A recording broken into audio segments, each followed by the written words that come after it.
The idea with the kid, with Corey, was that maybe they could spin him off. So, I mean, this is my idea. I didn't have this conversation with the studio. I just thought if I leave it open that way and give him that look at the end, that maybe that will be a good thing and create a part 5, 6, 7.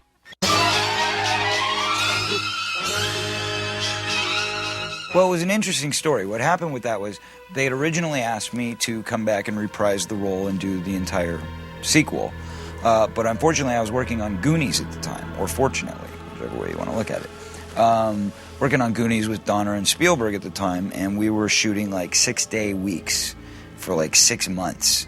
Like, well, we want to shoot you on this, and we'd love to get, do it, but, if we can't start for another 6 months, we're going to have to find another solution. We got to get this movie out. So I said, well, I'll do whatever I can, but obviously I'm a little tied up. So they said, okay.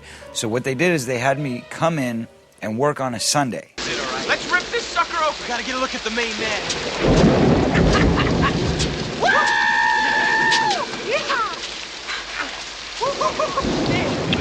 So I'm working 6-day weeks on Goonies, and on my 7th day, I had to shoot Friday Part 5, then go back to Goonies. So I think it was the only time in my career as an actor, just working for SAG, where I actually shot 13 days in a row without a break.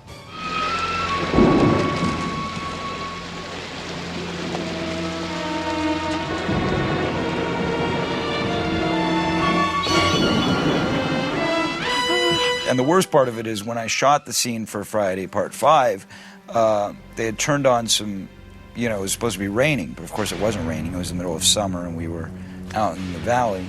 And they had no rain machine because it was a small budget. And of course it was a skeleton crew working on a 7th day, right? So what they did is they hooked up a hose to a sprinkler valve in the backyard of whoever's house we were shooting in, which actually happened to be a neighbor of mine.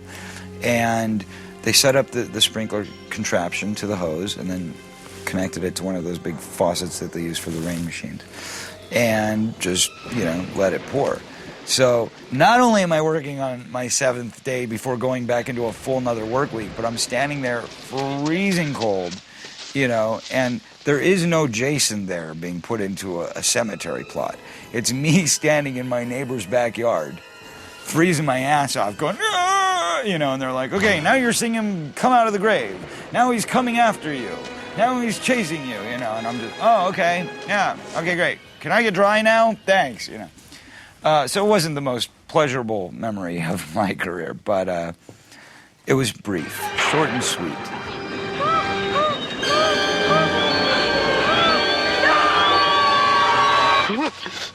A lot of people have said to me, well, how did you feel about that guy being you grown up in Part 5? Do you think, and then they had somebody else play me grown up in Part 6. My character kind of went on for years. The way I always say it to the fans and to people is, if I had my druthers, Jason and I have some history. Obviously, my character and him were connected very tightly together. I see it a bit kind of like Jamie Lee Curtis and Michael Myers. I think they should do a Friday 2-0, where we kind of skip past the middle ones. Let's say Part 4 happened, and then you could even say Part 5 happened because nothing really was resolved with the character at the end of Part 5. I thought it was a pretty good movie as well. I thought it was very suspenseful, and I liked the fact that Jason wasn't Jason for a change, but it was somebody pretending to be Jason.